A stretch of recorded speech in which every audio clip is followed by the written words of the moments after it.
ಕನ್ನಡ ಸೇನೆ ಆಟೋ ಘಟಕದಿಂದ ಕನ್ನಡ ರಾಜ್ಯೋತ್ಸವ ಹಾಗೂ ಕನಕ ಜಯಂತಿ ಕಾರ್ಯಕ್ರಮ. ನಗರದ ಕೆಇಬಿ ವೃತ್ತದಲ್ಲಿ ಕನ್ನಡ ಸೇನೆ ಆಟೋ ಘಟಕದಿಂದ ಆಯೋಜಿಸಿದ್ದ 69ನೇ ಕನ್ನಡ ರಾಜ್ಯೋತ್ಸವ ಹಾಗೂ 535ನೇ ಕನಕ ಜಯಂತಿ ಕಾರ್ಯಕ್ರಮದಲ್ಲಿ ನಗರಸಭೆ ಅಧ್ಯಕ್ಷೆ ಸುಜಾತಾ ಶಿವಕುಮಾರ್ ಧ್ವಜಾರೋಹಣ ನೆರವೇರಿಸಿದರು.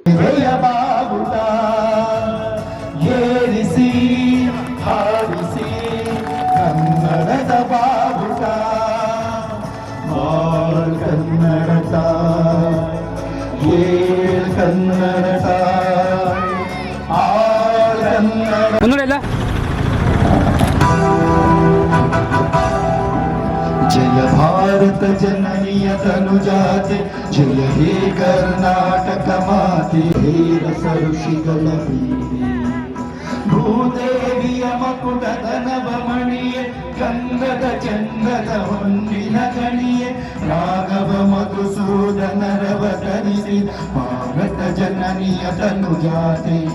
ಜನನಿಯ ಜೋಗುಳ ವೇದದ ಘೋಷ, ಜನನಿಗೆ ಜೀವವು ನಿನ್ನಾವೇಶ. ಹಸುರಿನ ಗಿರಿಗಳ ಸಾಲೆ ನಿನ್ನಯ ಕೊರಳಿನ ಕನ್ನಡದ ಬಾವುಟವ ಹಿಡಿಯದವರಾರು, ಕನ್ನಡದ ಬಾವುಟಕ್ಕೆ ಮಡಿಯದವರಾರು, ನಮ್ಮ ಈ ಬಾವುಟಕ್ಕೆ ಮಿಡಿಯದವರಾರು. ಹೇಳಿರೋ ಹೆಸರೊಂದು ನೆನಪಿನಲ್ಲಿ ಸುಳಿದರೆ,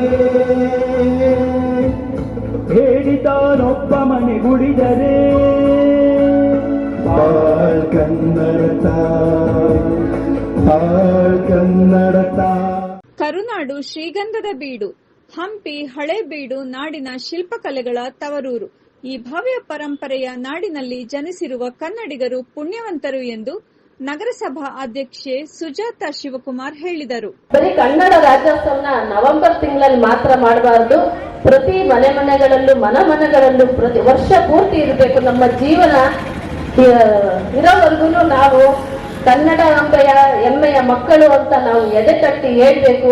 ನಮ್ಮ ಆಡು ಭಾಷೆ ನಾವು ಕನ್ನಡನ ಮನೆಗಳಲ್ಲೇ ನಾವು ಪ್ರಾರಂಭ ಮಾಡಬೇಕು. ನಮ್ಮ ಮಕ್ಕಳಿಗೆ ಹೇಳ್ಕೊಡ್ಬೇಕು. ಅವ್ವ ಅಪ್ಪ ಅಜ್ಜ ಅಜ್ಜಿ ತಾತ ಮುತ್ತಾತ ಅಂತಕ್ಕಂಥದ್ದು ಎಷ್ಟು ಸೊಗಸಾದ ಭಾಷೆ ನಮ್ದು, ಎಷ್ಟು ಆತ್ಮೀಯತೆ ಪ್ರೀತಿ ಗೌರವನ ಮೂಡಿಸುತ್ತೆ. ಅದನ್ನ ನಮ್ಮ ಮಕ್ಕಳಲ್ಲಿ ಬಳಸಬೇಕು, ಉಳಿಸ್ಬೇಕು. ಕನ್ನಡ ಸೇನೆ ಜಿಲ್ಲಾಧ್ಯಕ್ಷ ಪಿಸಿ ರಾಜೇಗೌಡ ಮಾತನಾಡಿ, ಆಟೋ ಘಟಕದಿಂದ ಅನೇಕ ವರ್ಷಗಳಿಂದ ರಾಜ್ಯೋತ್ಸವ ಆಚರಿಸಲಾಗುತ್ತಿದೆ. ಬೇಡದ ಮಾತಿಗೆ ಕಿವಿಗೊಡದೆ ಸಂತೋಷದಿಂದ ಸಂಭ್ರಮಿಸುವ ಮೂಲಕ ನಿಸ್ವಾರ್ಥವಾಗಿ ಕನ್ನಡ ಪರ ಹೋರಾಟ ಹಾಗೂ ಸೇವೆಯಲ್ಲಿ ತೊಡಗಬೇಕು ಎಂದು ಹೇಳಿದರು. ಏನ್ ಮಾಡ್ತಾರೆ, ವ್ಯಾಪಾರಕ್ಕೋಸ್ಕರ ನಾಮಫಲಕಗಳನ್ನ ಆಂಗ್ಲ ಭಾಷೆಯಲ್ಲಿ ಬರೆಯಕ್ಕೆ ಶುರು ಮಾಡಿದ್ರು. ಇದಕ್ಕೋಸ್ಕರ ಇಡೀ ಕನ್ನಡ ಪರ ಸಂಘಟನೆ, ಕನ್ನಡ ಸೇನೆಗಳು ರಾಜ್ಯದಲ್ಲಿ ಜಿಲ್ಲೆನಲ್ಲಿ ಹೋರಾಟ ಮಾಡಿ ಅದರಲ್ಲೂ ವಿಶೇಷವಾಗಿ ನಾವು ಒಂದು ಧನ್ಯವಾದಗಳನ್ನು ತಿಳಿಸಬೇಕು. ಯಾಕಂದ್ರೆ ಇವತ್ತಿನ ಮುಖ್ಯಮಂತ್ರಿ ಸಿದ್ದರಾಮಯ್ಯನವರು ಮತ್ತೆ ಡಿ ಕೆ ಶಿವಕುಮಾರ್ ಅವರು ಕನ್ನಡ ರಾಜ್ಯೋತ್ಸವ ಕಾರ್ಯಕ್ರಮದಲ್ಲಿ ಪ್ರತಿಯೊಬ್ಬ ಮನೆಯಲ್ಲೂ ಕನ್ನಡ ಬಾವುಟ ಹಾರಿಸಬೇಕು, ಕನ್ನಡ ರಾಜ್ಯೋತ್ಸವ ಮಾಡಿ ಅಂತ ಹೇಳಿ ಆದೇಶ ಮಾಡಿದ್ರು. ನಿಜವಾಗ್ಲೂ ಈ ಸಂದರ್ಭದಲ್ಲಿ ಅವರಿಗೆ ಅಭಿನಂದನೆ ಸಲ್ಲಿಸ್ತೀವಿ. ನಾವು ಪ್ರತಿ ವರ್ಷವೂ 1ನೇ ತಾರೀಕು ಕನ್ನಡ ರಾಜ್ಯೋತ್ಸವವನ್ನು ಆಚರಿಸ್ತಾ ಬಂದಿದ್ದೀವಿ. ಭಾರಿ ಸಡಗರ ಸಂಭ್ರಮದಿಂದ ಎಲ್ಲಾ ಜಾತಿ ಧರ್ಮದವರೆಲ್ಲ ಸೇರಿ ಕನ್ನಡ ರಾಜ್ಯೋತ್ಸವವನ್ನು ಆಚರಿಸುತ್ತಾರೆ.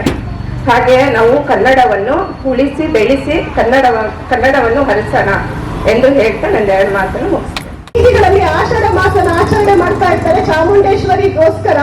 1 ತಿಂಗಳಲ್ಲಿ ಮೈಸೂರಲ್ಲಿ ಯಾವ ಬೀದಿಗೆ ಹೋಗಿ ಶುಕ್ರವಾರ ಹಬ್ಬ ತರ ಆಚರಣೆ ಮಾಡ್ತಿದ್ದಾರೆ. ಅದು ನಮ್ ಚಿಕ್ಕಮಂಗ್ಳೂರು ನನಗೆ ಅದೇ ನೆನಪಾಯ್ತು. ಇಲ್ಲಿ ಕನ್ನಡಾಂಬೆಯ ಏನು ನಾವಲ್ಲಿ ಚಾಮುಂಡೇಶ್ವರಿ ಆರಾಧನೆ ಮಾಡಿದಂಗೆ ಇಲ್ಲಿ ಕನ್ನಡಾಂಬೆನ ನಾವು ಆರಾಧನೆ ಮಾಡ್ತಿದ್ದೀವಿ. ಪ್ರತಿ ರಸ್ತೆಗಳಲ್ಲಿ ಪ್ರತಿ ಗಲ್ಲಿಗಳಲ್ಲಿ ಕನ್ನಡ ರಾಜ್ಯೋತ್ಸವ ಆಚರಣೆ ಆಗ್ತಿದೆ. ಹೀಗೆ ಹೆಚ್ಚೆಚ್ಚು ಕನ್ನಡ ಹೋರಾಟಕ್ಕೆ ನಾವೆಲ್ಲ ಧ್ವನಿಗೂಡಿಸೋಣ, ಕನ್ನಡ ಪರ ಸಂಘಟನೆಗಳ ಜೊತೆ ಕೈ ಜೋಡಿಸೋಣ ಅಂತ ಹೇಳ್ತಾ ನಂದೆರಡು ಮಾತುಗಳನ್ನ ಮುಗಿಸ್ತೀನಿ. ಎಲ್ಲಿ ನೋಡಿದ್ರು ಕನ್ನಡ ಉಳಿದಿರೋಕೆ ನಮ್ಮ ಆಟೋ ಚಾಲಕರ ಕಾರಣ ಅಂತ ಹೇಳ್ಬೇಕು. ಹಿಂಗಡೆ ಒಂದು ಬರೆಯೋದಾಗ್ಲಿ, ಕನ್ನಡದ ಬಗ್ಗೆ ಏನಾದ್ರು ಸ್ಟೇಟಸ್ ಹಾಕೋದಾಗ್ಲಿ ನಮ್ಮ ಆಟೋ ಚಾಲಕರೇ ಅಂತ ನಾನು ಹೆಮ್ಮೆಯಿಂದ ಹೇಳ್ಕೊಳ್ತೀನಿ. ಕುಲವಿಂದು ಒಡೆದಾಡಿದ್ರಿ, ನಿಮ್ಮ ಕುಲೇನೇನಾದ್ರು ಬಲ್ಲಿರ, ಕಣ್ಣು ಯಾವ ಕುಲ, ಮೂಗು ಯಾವ ಕುಲ, ಜ್ಞಾನೇಂದ್ರ ಯಾವ ಕುಲ ಅಂತ ನಮ್ಮ ಕನಕದಾಸರು ಹೇಳಿದ್ದಾರೆ. ಅವ್ರನ್ನ ನೆನೆಸುತ್ತಾ, ಹಾಗೂ ನಮ್ಮ ಕುವೆಂಪರು ಕನ್ನಡ ಉಳಿಯಕ್ಕೆ, ಕನ್ನಡ ಭಾಷೆ ಮೆರೆಯಕ್ಕೆ ನಮ್ಮ ಕುವೆಂಪರು ಅತಿ ಹೆಚ್ಚು ಮುಖ್ಯ ಕಾರಣ ಅಂತ ನಾನು ಭಾವಿಸ್ತೀನಿ. ಅವರ ಒಂದು ಸ್ಲೋಗನ್ ಹೇಳ್ತಾ, ಏನಾದರೂ ಆಗು ಮೊದಲು ಮಾನವನಾಗು ಅಂತ ಹೇಳ್ತಾ ನನ್ನ 2 ಮಾತನ್ನ ಮುಗಿಸ್ತಾ ಇದ್ದೀನಿ.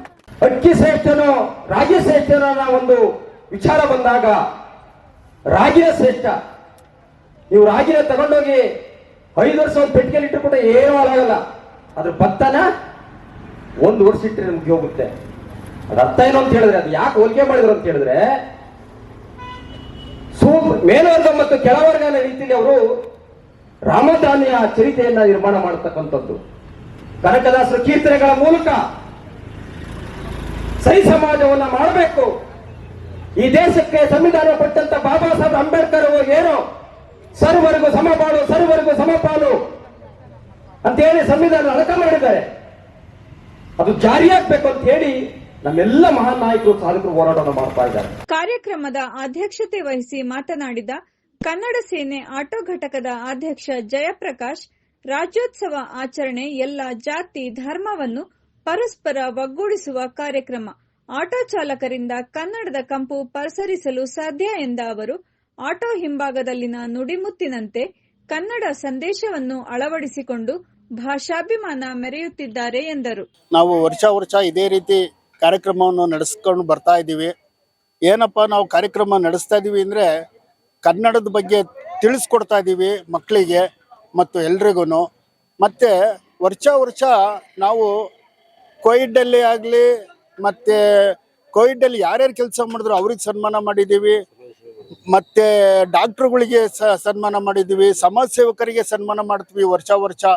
ಏನಪ್ಪ ಅಂದರೆ, ಈ ಕನ್ನಡ ಸೇನೆ ಆಟೋ ಚಾಲಕರು ಮಾಲೀಕರು ಬೀರ್ಲಿಂಗೇಶ್ವರ ಆಟೋ ನಿಲ್ದಾಣದಲ್ಲಿ ವರ್ಷ ಒಬ್ಬೊಬ್ಬರನ್ನ ಗುರುತಿಸ್ತೀವಿ. ಮತ್ತು ಹಿರಿಯರು, ನಮ್ಮ ಕೆಮ್ಮದಳ್ಳಿ ಗ್ರಾಮಸ್ಥರು, ಅವರು ರೈತರು, ಅವರು ಅವಾಗಿಂದ ರೈತರು ಕೆಲಸ ಮಾಡ್ಕೊಂಡ್ ಬಂದಿರೋ ಹಿರಿಯರು, ಅವ್ರಿಗೂ ಒಂದು ಸನ್ಮಾನ ಮಾಡ್ತೀವಿ. ಏನಂದರೆ, ನಾವು ಈ ಕನ್ನಡ ರಾಜ್ಯೋತ್ಸವ ಮಾಡ್ತಾ ಇರೋದು ಆಡಂಬರಕ್ಕೋಸ್ಕರ ರಾಜ್ಯೋತ್ಸವ ಮಾಡಲ್ಲ. ಎಲ್ಲದೂ ನಾವು ಈ ಕನ್ನಡದ ಬಗ್ಗೆ ತಿಳುವಳಿಕೆ ಮಾಡಿಕೊಂಡು ಹೋರಾಟಗಾರರಿಗೆ ಸನ್ಮಾನ ಮಾಡ್ತೀವಿ. ಮತ್ತು ಈ ಸಮಾಜಕ್ಕೆ ಒಳ್ಳೆ ಥರದ್ದು ಸಮಾಜ ಸೇವಕರಾಗಿ ಯಾರು ಇರ್ತಾರೋ ಅವ್ರನ್ನ ಗುರುತಿಸ್ತೀವಿ. ಅವರು ನಮಗೆ ಗೊತ್ತಿರಲ್ಲ, ಇವರು ಸಮಾಜ ಸೇವಕರು ಅಂತ ಎಲ್ಲೂ ಬಂದಿರಲ್ಲ, ಮೀಡಿಯಲ್ಲಿ ಪೇಪರ್ಲಿ ಯಾವ್ದ್ರಲ್ಲೂ. ಅಂಥವ್ರನ್ನೆಲ್ಲ ಕರೆದು ಗುರುತಿಸಿ ಈ ಕನ್ನಡ ರಾಜ್ಯೋತ್ಸವವನ್ನು ಮತ್ತು ಕನಕ ಜಯಂತಿಯನ್ನು ಎರಡನ್ನೂ ಒಟ್ಟಾಗಿ. ಇದೇ ವೇಳೆ ರಾಜ್ಯೋತ್ಸವದ ಅಂಗವಾಗಿ ಕೆಂಪನಹಳ್ಳಿ ಹಿರಿಯರಾದ ಸಣ್ಣನಗೌಡ ಹಾಗೂ ಮುಳ್ಳಪ್ಪ ಗೌಡ ಅವರಿಗೆ ಕನ್ನಡ ಸೇನೆ ವತಿಯಿಂದ ಗೌರವಿಸಲಾಯಿತು.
ಕಾರ್ಯಕ್ರಮದಲ್ಲಿ ನಗರಸಭಾ ಸದಸ್ಯೆ ಲಲಿತಾ ರವಿ ನಾಯ್ಕ್, ನಾಮಿನಿ ಸದಸ್ಯ ಪ್ರಕಾಶ್ ರೈ, ದೌರ್ಜನ್ಯ ನಿಯಂತ್ರಣ ಸಮಿತಿ ಸದಸ್ಯ ಹುಣಸೇಮಕಿ ಲಕ್ಷ್ಮಣ್, ಕರವೇ ಮುಖಂಡರಾದ ಚೈತ್ರಾ ಎಸ್ ಗೌಡ, ಸತೀಶ್, ಅನ್ವರ್, ನವೀನ್ ಕುಮಾರ್, ಸಂತೋಷ್ ಲಕ್ಯ, ಚಾಲಕರಾದ ಮೋಹನ್, ಪ್ರಕಾಶ್, ಕುಮಾರ್, ಚಂದ್ರು, ಪರಮೇಶ್ ಮತ್ತಿತರರು